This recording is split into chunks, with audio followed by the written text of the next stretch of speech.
Doing the 360 defense requires you keep your body in motion at all times, using your arms to defend different angles of attack. The key is keeping your arms at an oblique angle with your hands open and straight so that you don't take any blows straight on. Each is deflected down the angle of your forearm, which reduces its impact.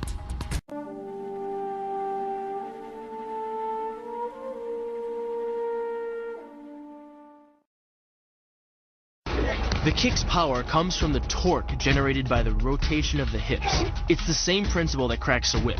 Turning the hips just a few degrees forces the foot to travel a much greater distance and creates a lot of speed as it does. The longer the leg and quicker the rotation, the faster the kick. And unlike karate, Muay Thai fighters are also taught to strike with the hard bone of the shin. A Muay Thai kick can generate roughly the same force as a baseball bat, enough to crack a rib or a leg.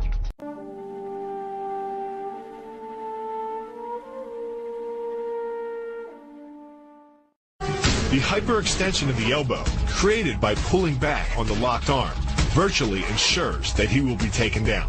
The knee strike to the wrist dislodges the knife and further loads the elbow and shoulder.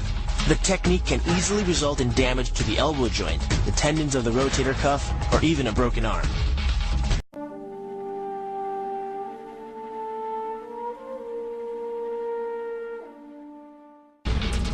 First, the opponent's arm works as a lever to optimize your control. Second, your own back serves as a pivot point for the throw. The strength and stability of your back allows you to throw a much heavier opponent than in a move that requires you to lift him.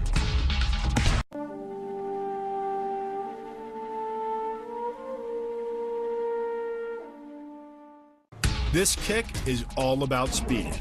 The further the foot travels, the greater its acceleration, and the more dangerous a weapon it becomes. Powered by the muscles of the hip flexor and the quadriceps, by the time your foot reaches your opponent's throat, it's traveling nearly 40 miles per hour. That type of speed yields over 1,000 pounds of force, enough to puncture the Adam's apple and crush your windpipe.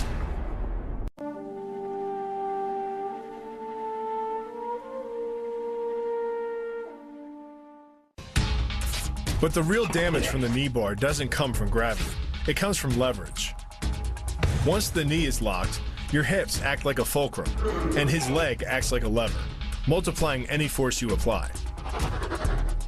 So even though the ligaments and tendons around the knee can sustain 1,700 newtons of force, the knee bar can load a lot more than that, enough to completely destroy the joint.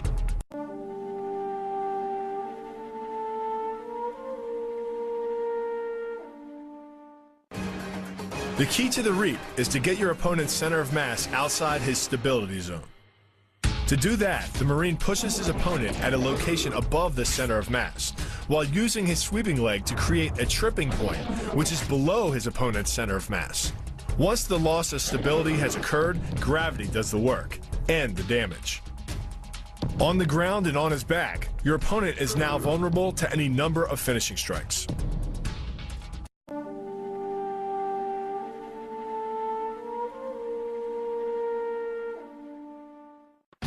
Starting from behind his opponent, the Marine wraps his arm around the enemy's neck and forces his elbow beneath the chin. Clasping his hands behind the enemy's head, the Marine applies pressure in a vice-like movement of the forearm and bicep. Working much like a nutcracker, your forearm and biceps apply pressure to your opponent's carotid arteries. Located on either side of the trachea, these two arteries are the only way to get blood to the brain. It can take less pressure than squeezing an orange to stop the flow of blood to the arteries. And with no blood flow, the brain shuts down almost instantly. Fight over.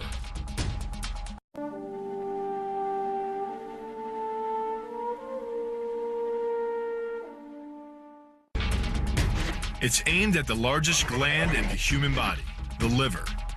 A direct hit won't just bring an opponent down. It can rupture the gland, causing severe internal bleeding.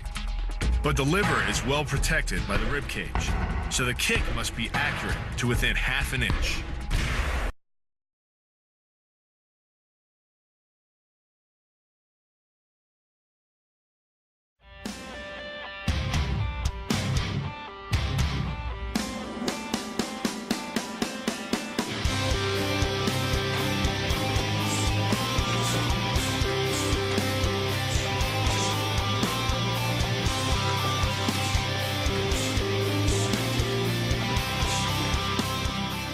situation, we create like a discussion with the partner. I use this for like a provocation. He attacked to me. I use the same moment for manipulation.